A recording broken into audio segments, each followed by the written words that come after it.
This is where we cross the threshold. What if your body is doing exactly what she was designed to do? And there's a way through that does not require so much suffering. When we begin to understand this, our other outer symptoms and issues actually begin to fade. There's something happening to women in midlife that no one is talking about. Not your doctor, not your friends, not the wellness culture. And it has nothing to do with declining estrogen and everything to do with who you are becoming. Many see it as 3 a.m. waking up, endless hot flashes, looking in the mirror and not recognizing the woman looking back at you, maybe rage coming from out of nowhere over what seems perhaps even kind of small. A lot of women talk about grief and inexplicable sorrow, a sense of tolerance dwindling, their sense of joy and patience and focus gone to who knows where. These are common defining symptoms of entering midlife, but I'm going to share what is not being talked about. What if your body isn't failing you? What if she's doing exactly what she was designed to do?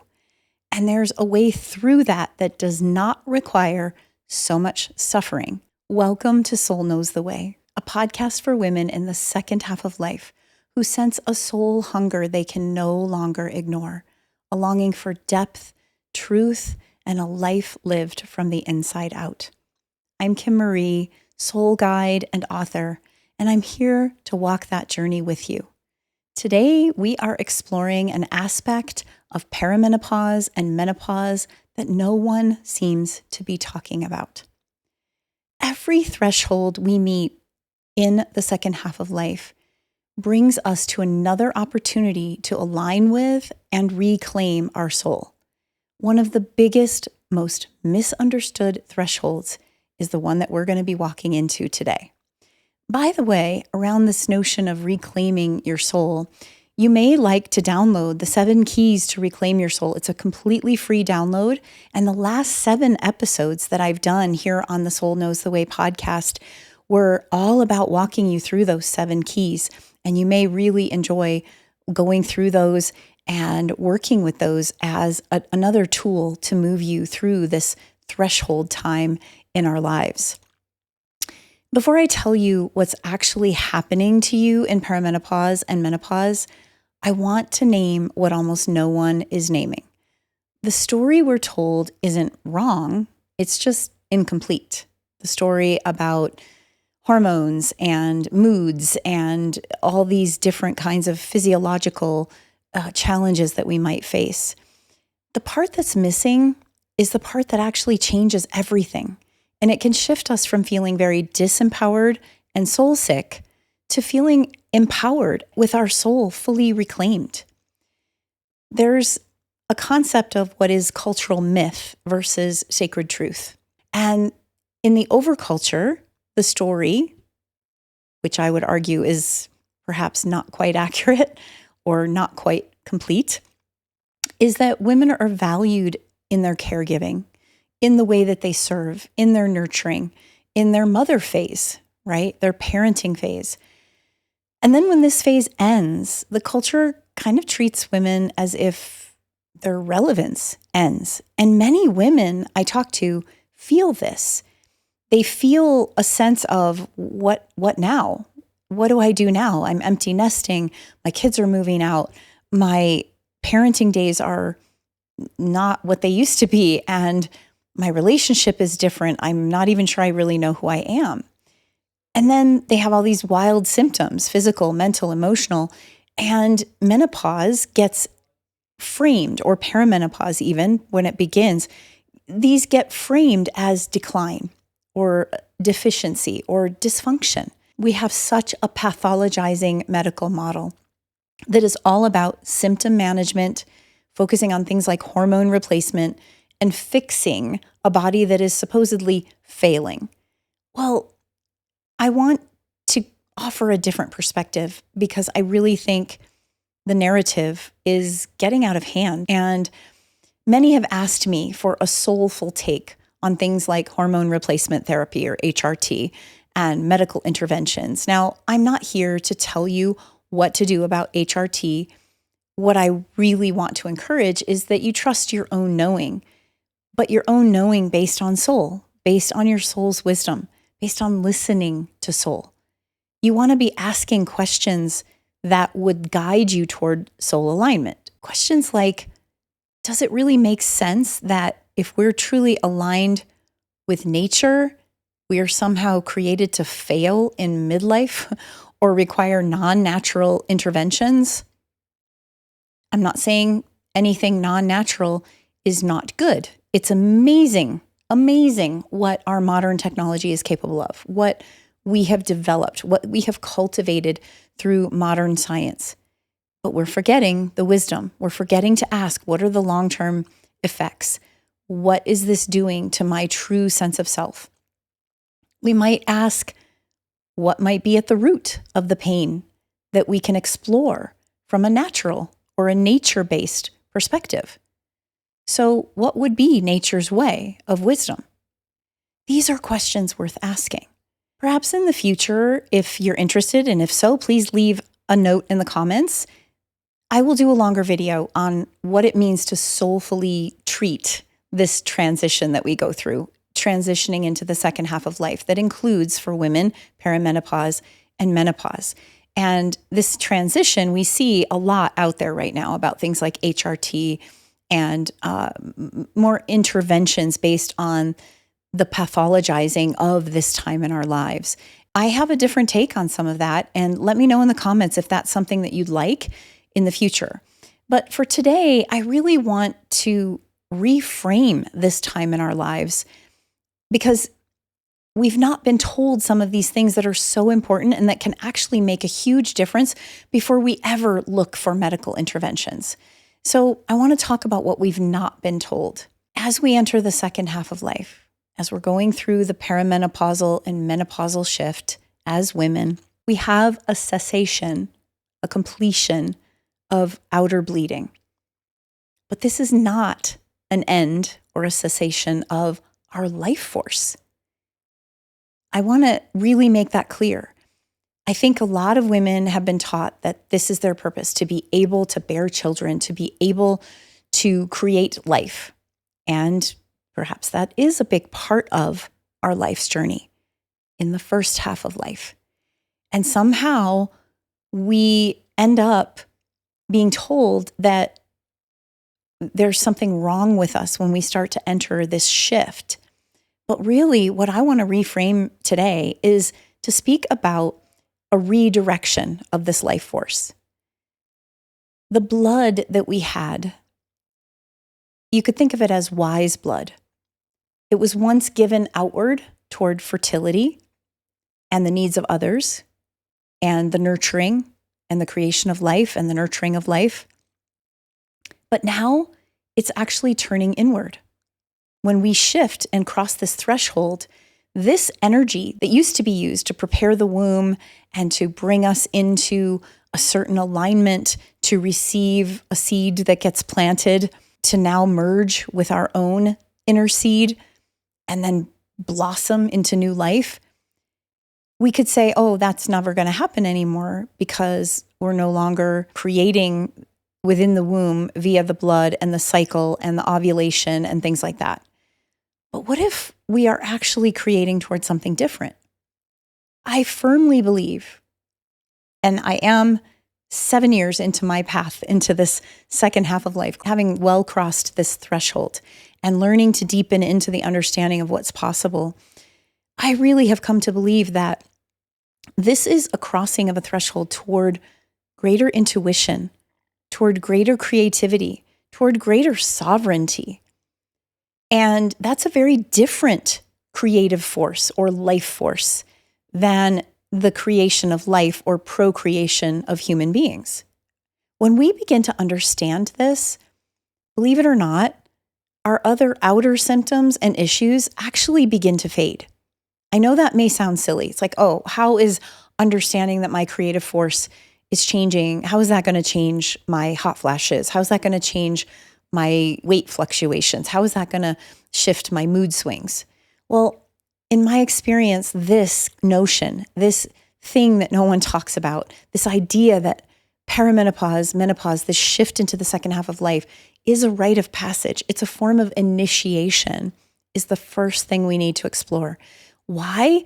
Because I'm sure you've heard before that what we focus on grows. And if we're only focused on the idea that something is inherently wrong with us simply because we are shifting into a new stage of our lives, simply because we're not working according to the modern cultural worship of youth and a specific shape of the body or a specific capacity to procreate children, then we get stuck in this idea that there's something wrong with us and that we have to fix it, as opposed to embracing all of the beauty and the magic that comes with our blood turning inward, the creative force of the blood turning inward. We need to name what's going on for what it is. This is the wise blood, as I've named, turning toward our own inner creative forces, allowing us to be initiated into our soul forces. The body is shifting its action. It's perhaps reshaping. It has new needs. It's a shift from a physical birthing to a soul and spirit birthing. So often what once worked doesn't work anymore if it was without wisdom. And therefore, our energy begins to recalibrate. We have maybe more of a need for rest. There are new creative forces emerging. Emotions start rising up to be met if they've been unmet for all of these years. Maybe we have tears, rage, grief, anger, pain, and sorrow. The soul is speaking to us, asking us to take the reins. This is also a time for cultivating a relationship with what I like to call the other world or the underworld. It's a time of descent to meet the soul and a rising up, emerging in this more soul-aligned, soul-reclaimed way. It may require time to stay underground for a while, to back away and step away from the day-to-day noise and chaos and challenges and overwhelm and decision-making. This is a process of becoming real, of revealing everything that's been concealed in our lives for perhaps decades. And that can be really difficult for people to sit with, to swallow. But this is part of the initiation. And when we resist the descent, what we begin to see is a pattern of what I've come to call perpetual adolescence. It's like we just want to keep going as normal, and we don't want to listen to anything, and we just want to take the quick fix and the magic pill and make everything go away.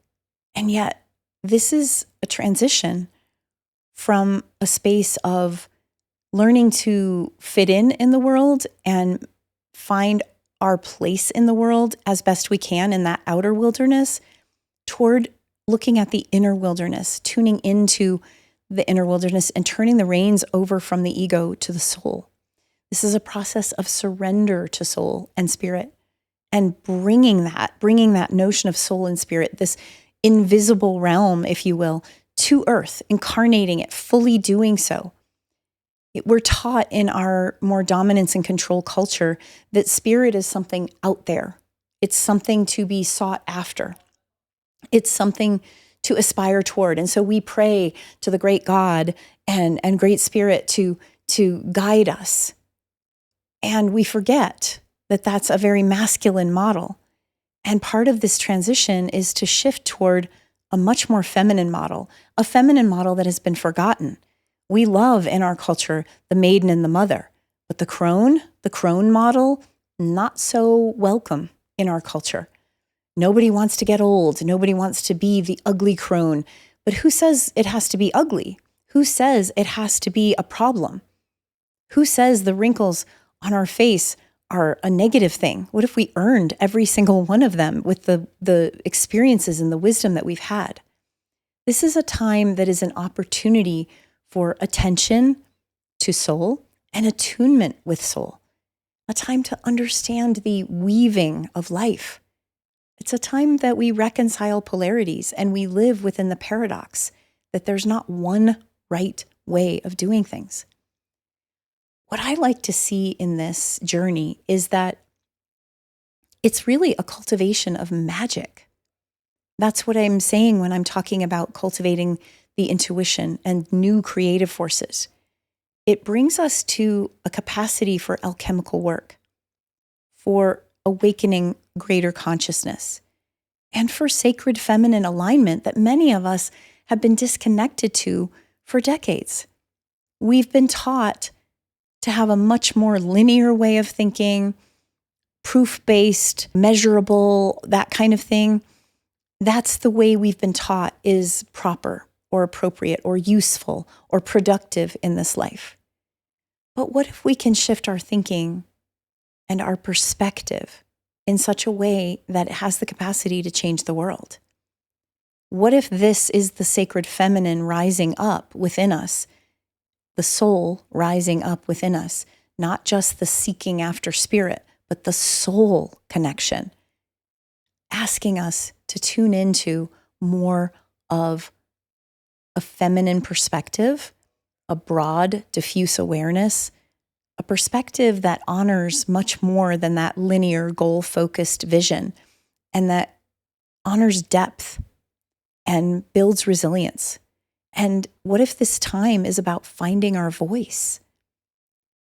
There is a lot of restoration of balance that can happen at this time when we're trying to reconcile polarities and live within the paradox of both and.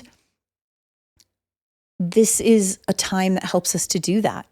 It's a time that helps us begin to recognize that we don't have to cling to one answer or even the answer, that there's more than meets the eye. We can begin listening to the whole body and the whole being, our mind, our thoughts, and our emotions and feelings, and our will, our actions, our capacity to act or not act. We can listen to all of that as tremendous wisdom.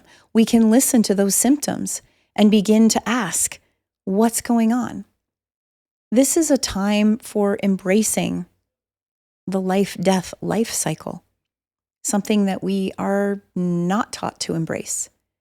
We are taught that everything is about life, eternal life, stay young forever. Is anything in nature doing that? Is there anything in the natural world doing that? That doesn't even really make sense. And as a result, we get taught to devalue this aging process when it can be some of the richest, most amazing, most fertile time in our lives, ironically. This is a time of finding greater self-compassion and compassion for others, greater self-love and love for others, greater healing for ourselves. So I'm curious, let me know in the comments if one of these things I've been mentioning stands out to you and maybe something you'd like to learn even more about, some of these things that are happening to us. The symptoms may appear difficult, and they may be difficult. I'm not saying that they aren't. But the real difficulty, the real challenge that I see us going through right now during this phase of our lives is opening to soul. Initiation in itself, in tribal initiations and whatnot, it was never easy. It was never meant to be easy.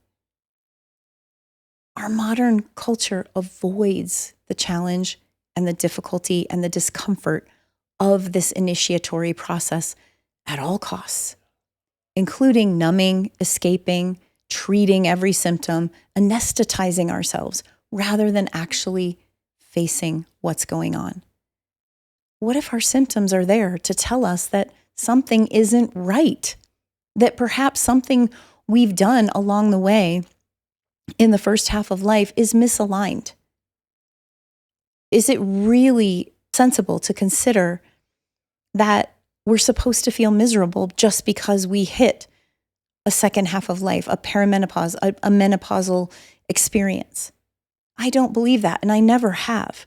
I used to hear people talk about these kinds of things when I was very young, and even just talk in terms of, oh, it's just getting older, that's what happens. I never bought that because I also, thankfully, was able to see and witness amazing women and men who would be in their 70s and 80s and so vibrant and so full of wisdom and so full of energy and so able to do so much. Or even reading stories about tribal elders or things like that that lived into their 90s and would walk miles each day and do these tasks within the tribe. And I've always connected with those stories in a way that had me constantly remembering, you could say, that a well-lived life, a well-treated body, mind, and heart and soul does not have to suffer the pain of the misalignment that we're experiencing in much of today, that gets pathologized in much of today's world. So part of this is that we need to learn to journey into the inner wilderness, to stop allowing distractions away from this via the outer wilderness. In journeying into the inner wilderness, we learn to share our own inner wisdom with confidence. We remember what has always been there.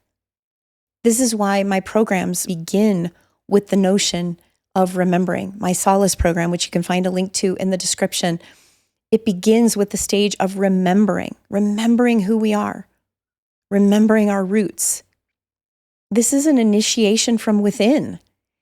We are initiated by our relationships, by life in the modern world, and yet this menopausal, perimenopausal, midlife, second half of life transition threshold is an inner initiation that can only happen if we choose and allow ourselves to step into it.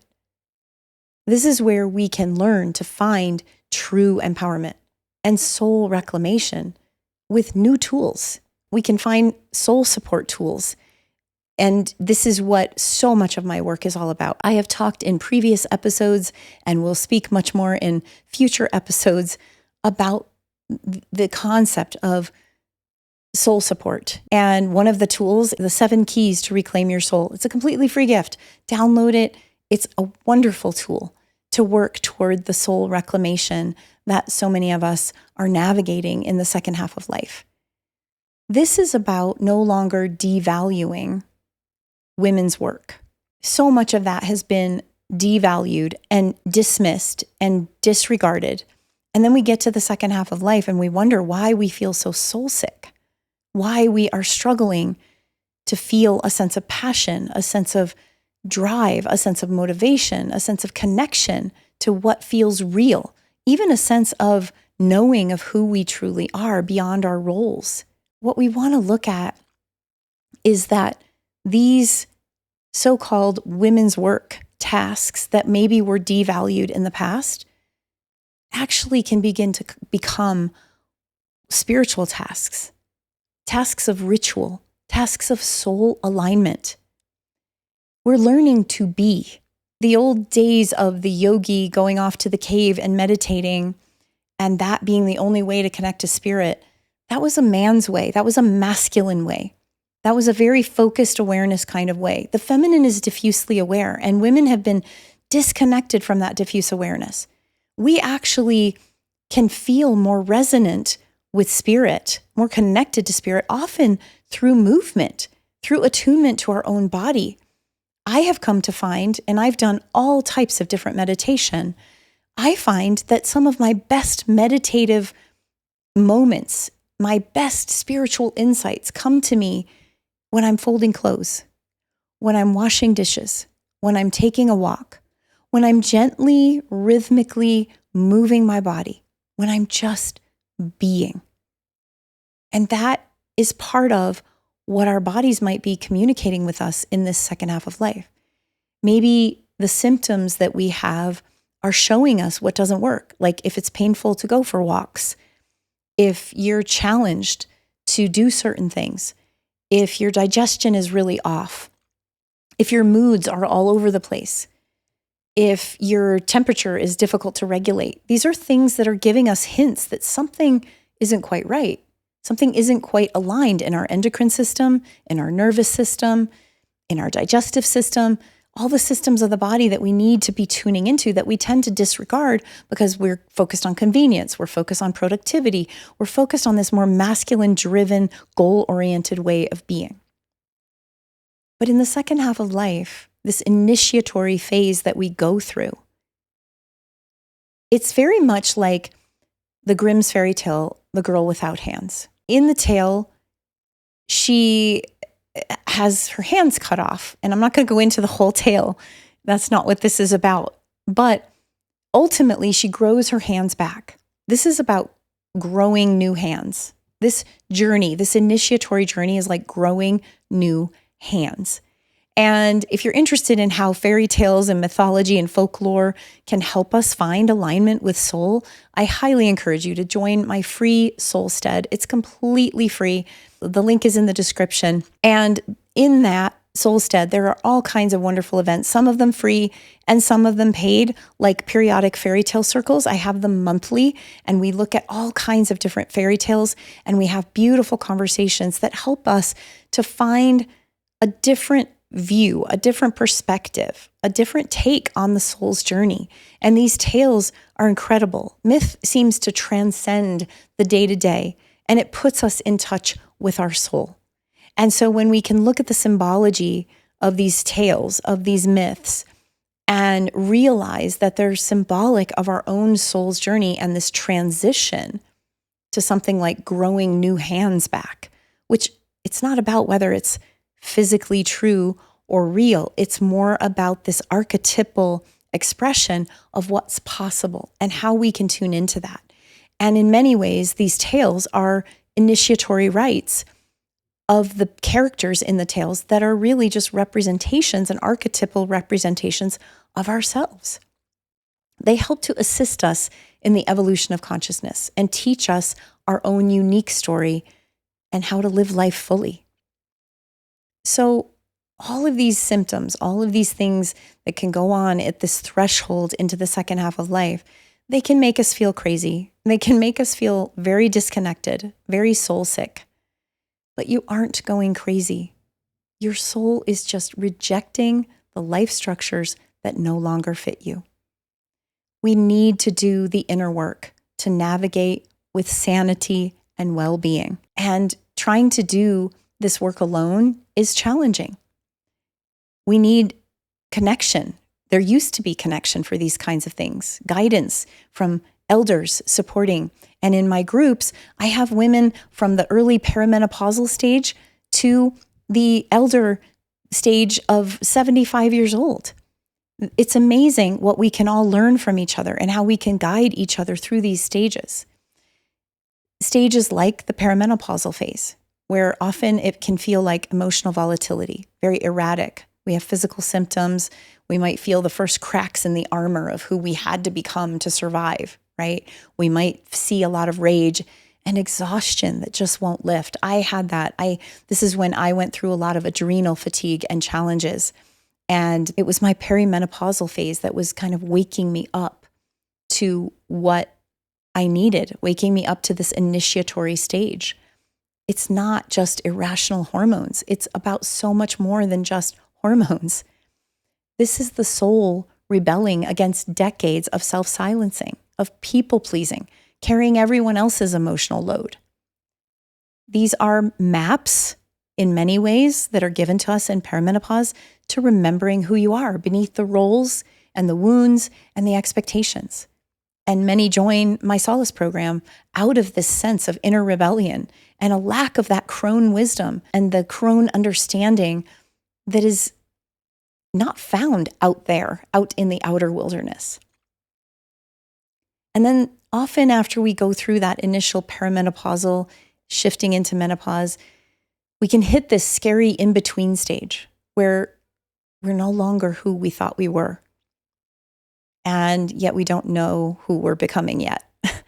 It can feel very frustrating.